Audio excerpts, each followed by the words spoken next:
भगवान के एक परम सखा हुए हैं सुदामा। सुदामा जी बहुत गरीब थे। सुदामा जी बहुत गरीब थे, मेरी माँ बहुत गरीब थे, पर उनने कभी भगवान से शिकायत नहीं की कि हमारे पास ये नहीं है, हमारे पास वो नहीं है, हमें ये चाहिए, हमें वो चाहिए।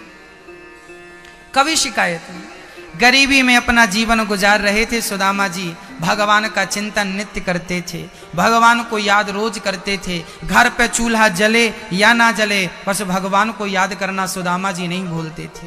हाँ, स्वार्थ नहीं था, निस्वार्थ भक्ति थी सुदामा जी की। एक दिन सुदामा जी से सुशीला ने कहा, आज द्वारिकाधीश की आंखों में आंसू आ गए, कन्हैया रो रहे थे। रुक्मणी ने कहा, प्रभु आपको क्या हुआ, आपकी आंखों में आंसू? कहने लगे, क्या बताऊं रुक्मणी, मुझे अपने सुदामा की बड़ी याद आ रही है। 4 दिन से आज घर में चूल्हा नहीं जला, फिर भी उसने हमसे कोई शिकायत नहीं की कि आपने हमें नहीं दिया, हमें ये नहीं दिया। क्या बताएं।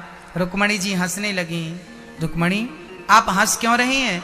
बोले, प्रभु आप भगवान हैं, आप किसी को कुछ देना चाहें तो दे सकते हैं, आप देना चाहें तो रोकेगा कौन? भगवान ने कहा, क्या बताऊं रुक्मणी, सुदामा ऐसा जिद्दी भक्त है कि मैं कुछ देता हूं सो लेता ही नहीं। सुदामा गरीब थे। अच्छा, सुदामा गरीब क्यों थे? कहा जाता है कि सुदामा जब उज्जैन पढ़ने गए थे, उज्जैन में ही कृष्ण से उनकी मित्रता हो गई थी। मैं आप लोगों से एक निवेदन करूंगा कि आप लोग इतने रिश्ते बनाते हैं, इतने संबंध दुनिया वालों से रखते हैं, एक आध संबंध ना द्वारिकाधीश से रख लीजिएगा, वो काम जरूर आएगा। तो आज सुदामा ने कृष्ण को अपना मित्र बनाया। सुदामा को एक दिन ठंडी लग रही थी, कन्हैया ने अपना पीतांबर उड़ा दिया। दूसरे दिन कन्हैया ने वापस दिया सुदामा से, कन्हैया ने वो पीतांबर नहीं लिया। आज जब सुदामा को कृष्ण की कभी याद आती थी ना, उसी पीतांबर को खोलकर देख लिया करते थे। अच्छा, सुदामा गरीब क्यों थे? कहते हैं सुदामा जितने गरीब है ना, ये गरीबी कृष्ण की किस्मत में थी, परंतु कृष्ण के किस्मत की गरीबी सुदामा ने अपने ऊपर ले ली कि मेरा मित्र गरीब ना रहे, मैं उस गरीबी को लेता हूं।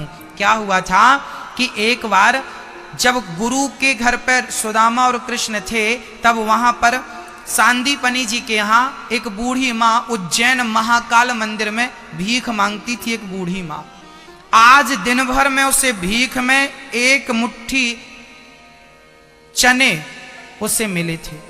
वो चने पोटरी में बांधकर बूढ़ी माँ घर लाई, सोची कल खाऊंगी, आज नहीं खाती। रात को चोर आए, चोरों ने देखा कि पोटरी बंधी है। अच्छा, चोरों को लगा कि भिखारियों के पास कुछ तो होता ही है, ये पोटरी पे कुछ माल होगा, तो वो लेके भागा। चोर जब भागा तो बूढ़ी माँ उठ के बैठ गई और उसने कहा कि मुझे दिन भर में चने मिले 1 मुट्ठी, वो भी चोर चुरा कर ले गया। चोर को श्राप दे दिया कि यदि मैंने महाकाल की पूजा की हो और भक्ति की हो तो जो मेरे चने को खाएगा वो सदा सदा के लिए गरीब हो जाएगा। चोर के हाथ से वो पोटरी गिर गई। कहाँ गिर गई? बोले, सांदीपनी जी के आश्रम में द्वार के सामने गिर गई। सुबह जल्दी सांदीपनी की पत्नी गुरु माता उठकर जा रही थी तो उन्होंने पोटरी पर चने देखे। उनको लगा कि ये किसी विद्यार्थी के चने गिर गए होंगे, क्योंकि वहां बहुत सारे विद्यार्थी रहा करते थे पढ़ने के लिए। उन विद्यार्थियों में कृष्ण और सुदामा भी थे। संयोग देखना कि वही पोटरी माँ ने संभाल के रखी, और जब आज कृष्ण और सुदामा लकड़ी लेने जंगल जाने लगे तो वही पोटरी कृष्ण को थमा दिया गुरु माँ ने कि बेटा जब तुम्हें भूख लगे तो ये चने तुम खा लेना। अब वो चने चूंकि श्रापित चने थे, ये बात सुदामा भली भांति जानते थे, क्योंकि सुदामा कोई साधारण प्राणी नहीं थे। हाँ, सब कुछ जानने वाले सुदामा थे।